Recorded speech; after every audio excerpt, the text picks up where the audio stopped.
That's a fun morning. So hello, good evening, everyone. My name is Roxanne. I prefer to go by Rox. My preferred pronouns are she, her, hers, or they, and I'm one of the directors of partner integration with 211 San Diego and CIE.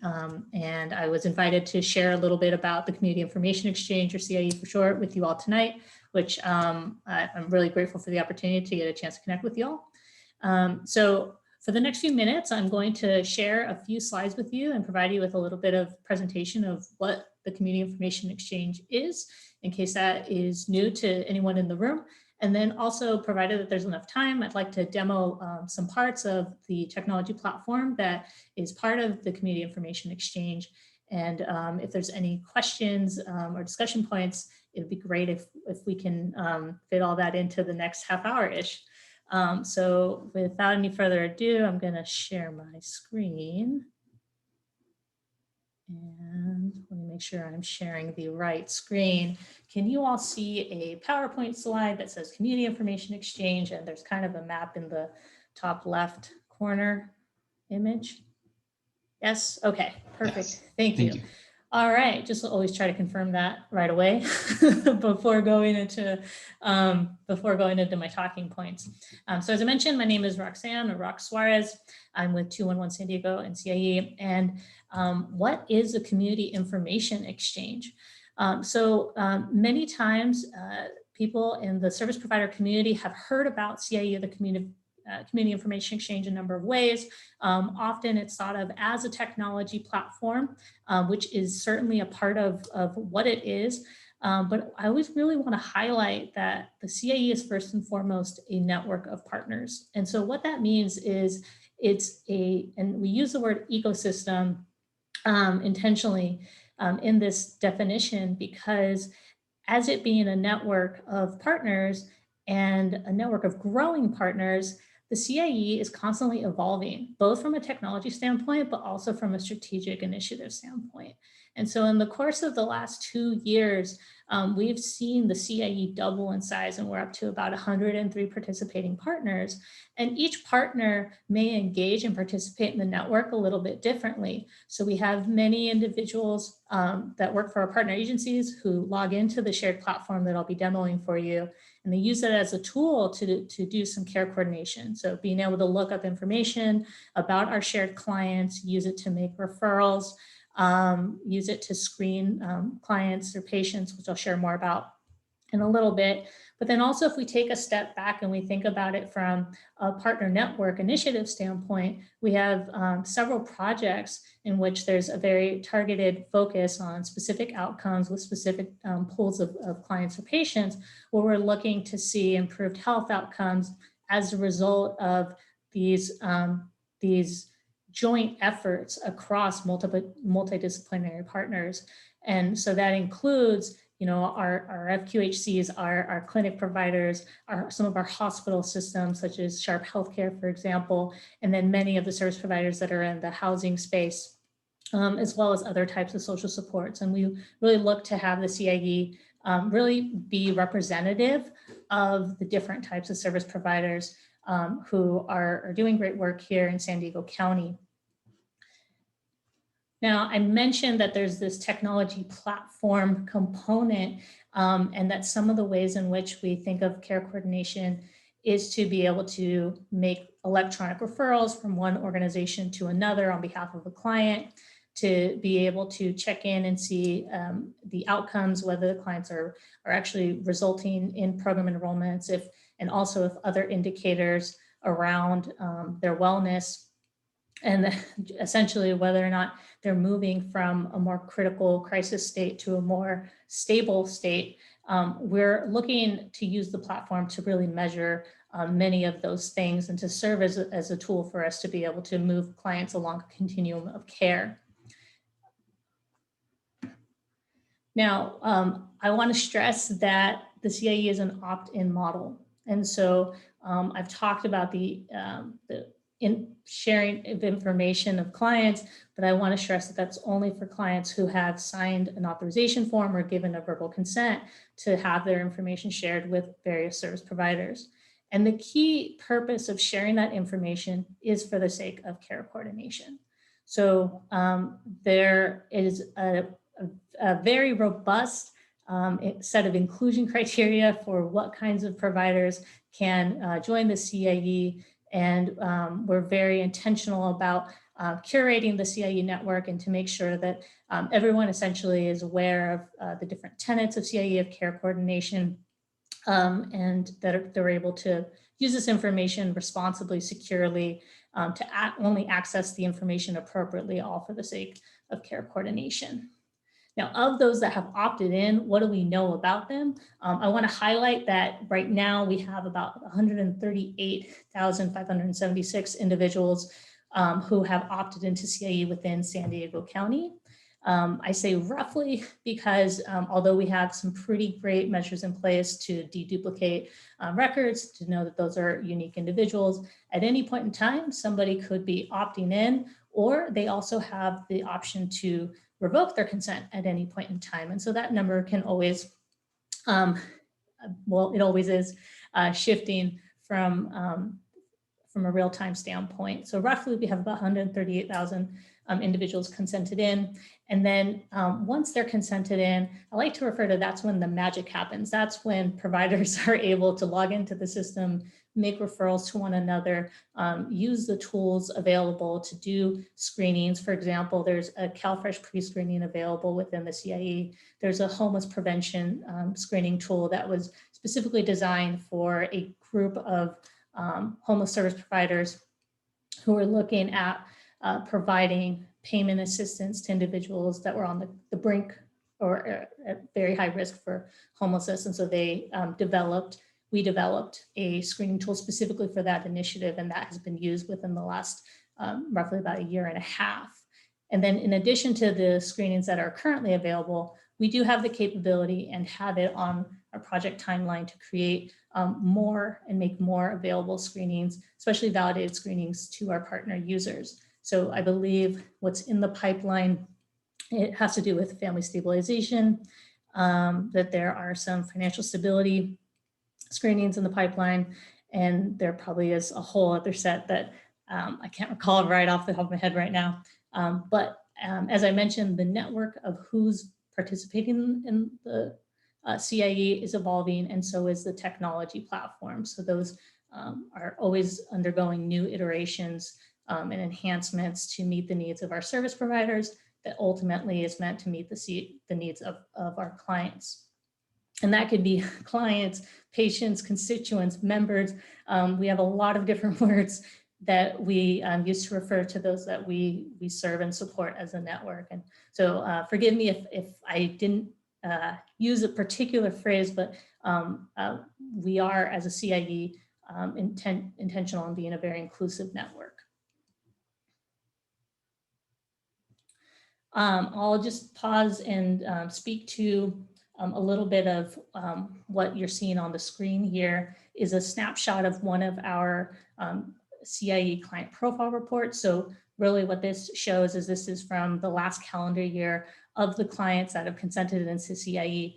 What are some of the demographics data that we can pull and learn from?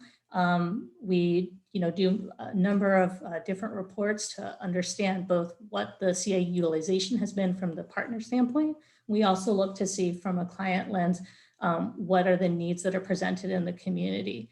And so we're able to, whether it's looking at regionally or by a particular demographic or niche, understand what are the types of resources that they've been seeking, what are some outcomes around specific top needs, and then also what have been some common responses, for example, to many of our screenings. So for example, if we're finding that individuals in a particular area are responding that they are food insecure or at risk for homelessness, for example, we're able to use that information and share that with the appropriate partners so that can inform their service delivery and their program design. So I wanted to make sure to give you a snapshot of which providers are currently in the CIE. And I also want to note, as I mentioned before, that each provider could participate differently. So we have a number of providers who are newer to the CIE and still in the midst of onboarding and still in the mode of discovery of how they want to participate in the network. We have a number of partners who are actively receiving electronic referrals. And what that means is that one provider can notify their team that a client is in need of their services. And that person, what we call a referral manager, is able to log into the platform, review a shared profile, and build on to that person's continuum of care. And we look at this as a mode of really trying to diminish the amount that we re-traumatize clients by having to repeat their story, by moving from one provider to the next, by having to pick up the phone and call multiple, multiple numbers, talk to multiple people and divulge, certain, basic information that gets really provided at the point of treatment or care again and again and again. And so we look at the electronic referral as a way to help negate some of that reality of trying to access services from different service providers, especially knowing that someone who could benefit from care coordination from multiple service providers, that can be very, very challenging regardless of their capacity or situation. And so I just want to highlight that we have many providers who are both taking direct referrals, or what we call electronic referrals. We also have a number of providers who don't necessarily aren't able to accept electronic referrals, but will use the platform to make referrals and connections to outside agencies. We have a number of organizations who, instead of using the platform for direct service connection, are interested in the data component and using that information to inform their strategic strategies and initiatives. And then we also have some data integration projects, both past, current, and then on the vision board.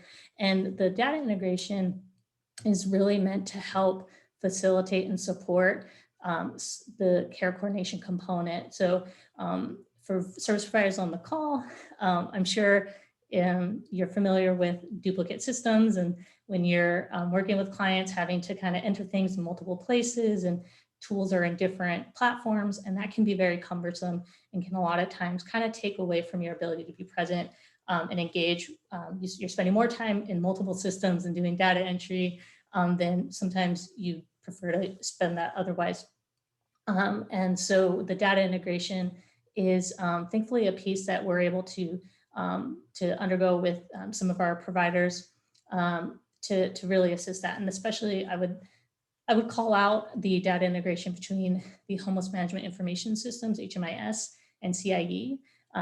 As of April of last year, there was a joint consent or a joint MPA, multi-party agreement consent form, where when our unhoused community members are opting into HMIS to receive services, they're also opting in to have their information shared with CIE, and there's a connection of information going between those systems. I want to highlight that each of our data integration projects is unique. We're very specific and intentional about what information is shared and how it's shared. And so by no means, when we talk about information sharing, it's not a catch-all of all the types of information that one service provider may have on a client. It's usually going to be focused on kind of the basic demographic and intake information that we as service providers typically collect from a client. And it's also going to point to information around their interventions and their care coordination. So again, just want to really highlight that we're very intentional and focused on the kind of information, why it's shared, and who can see it as part of all these activities that I'm describing, and recognizing that although you see 103 partners on this screen, that does not mean that individuals across all these agencies are accessing information on the same clients. They're accessing information that's relevant to the clients they're serving. So I really want to highlight that piece. Okay, so that was a very quick overview of what CIE is. And given that we have just a few minutes, what I'm going to do is stop sharing my screen for one moment and recalibrate.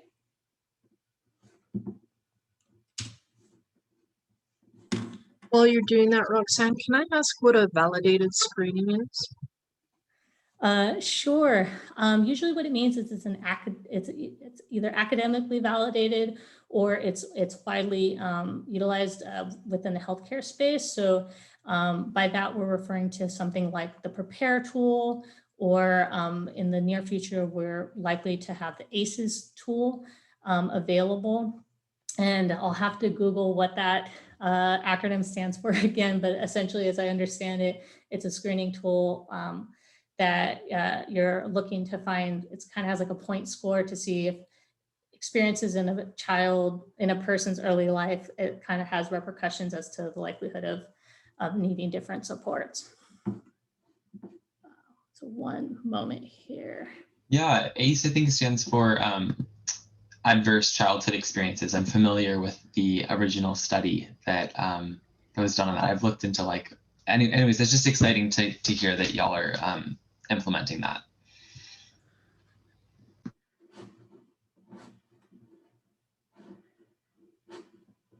Thanks for that, James. I'm usually more involved in the how it functions and how our partners engage with it, and that part of the rollout, as opposed to identifying which tools are going to be the most applicable. That's more of our MSW and PH side of the house who goes Yeah, into no that. worries at So all. thanks for That's that really cool. tidbit. Well, and I was assuming that a validated screening would be similar to what it is in healthcare, but just wanted to clarify. So, thanks for help. Okay, so at this point, I am going to pause the recording so that I can give you a quick demo, and then what I'll do is resume the recording for any kinds of questions after the fact.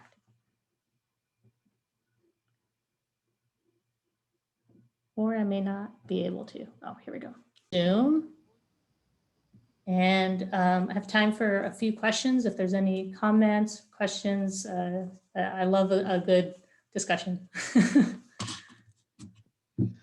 I had a quick question about the like the demo. Is just that is there an ability for service providers who are seeking new clients to search for new clients, or based on the services those clients need and the ones that they provide?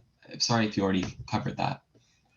Yeah, no, it's a good question. And so as it stands, it's kind of hard to search somebody if you don't already know who they are. And that was built by design to like make sure that someone can't kind of just log in and just see like who are all the people in CIE, and let's try to, glean information. And it's more of a privacy and protective factor of that design. That being said, when we bring on new partners, because they have formally signed the agreements that are going to meet our privacy and security guidelines and needs, we're able to do what's called a patient or client match. And so we have done that process with a number of partners where we'll match their client base with our consented clients to be able to kind of identify where are the it gets really technical. Basically, if we're able to find a match of clients that are both consented and are clients of another organization, we can provide that. And then we're also, because we're collecting information from a regional and demographic scale, we can help point you to like, here are some service gaps of here are certain demographics where they're showing as highly vulnerable. And so we're able to do that piece. We can do a little bit of legwork in the background from a strategic way. But in terms of blanket, like, let's see all the clients, we don't really have a mechanism for that by design. That makes sense. I'm curious, have you connected with the Safe Shelter Collaborative that helps to triage for placements for domestic violence and human trafficking? I don't know. I personally haven't, but I'm curious to learn more. Let me connect you if Okay. you're not already connected, because they have a very similar model where the patient tells their story once because we don't want to trigger the trauma, Mm-hmm. and then they get triaged to someone. But I think if 211 was part of that process, because I know not all of the healthcare providers are, Mm-hmm. can also help identify other social determinants of health that support. Yeah, I think yeah, that would be great, Amy. sure. Does anyone else have questions? Do you mind talking a little bit more about some of the security measures you guys have to protect the client information? Because like, for instance, I come from Palomar Health, and you mentioned like healthcare providers might be able to see more information, but say in my department, would like only one or two people be able to like utilize this information, or would like everyone on my team be able to log in and see it? I'm just kind of curious on what the security actually looks like. Sure, yeah. And you can pause me if I go to I go to in the weeds. So there's a lot of measures in place from more of the formal partner agreement and such. There's some requirements for having certain insurance policies, being able to meet like HIPAA requirements and technical guidelines and such. And so we have like a lot of policy and regulation just around how you can log in, who can log in, where can you log in from. It's a web, it's powered currently. Our CIE technology platform is powered by, is in on Salesforce, and Salesforce is a web-based platform. And so technically you could log in from anywhere, but that would be a violation of, of our agreements if you're sitting in a coffee shop and looking at client information. You can't unless you want to be in violation of the agreement. So there's a lot of policies in place from that standpoint. Then when we talk about the technology itself, we have individual user permission. So we don't have any shared logins, and that's so that we can both track like the IP address and just if there's any kinds of suspicious activity, we're able to identify and associate that to a very specific user.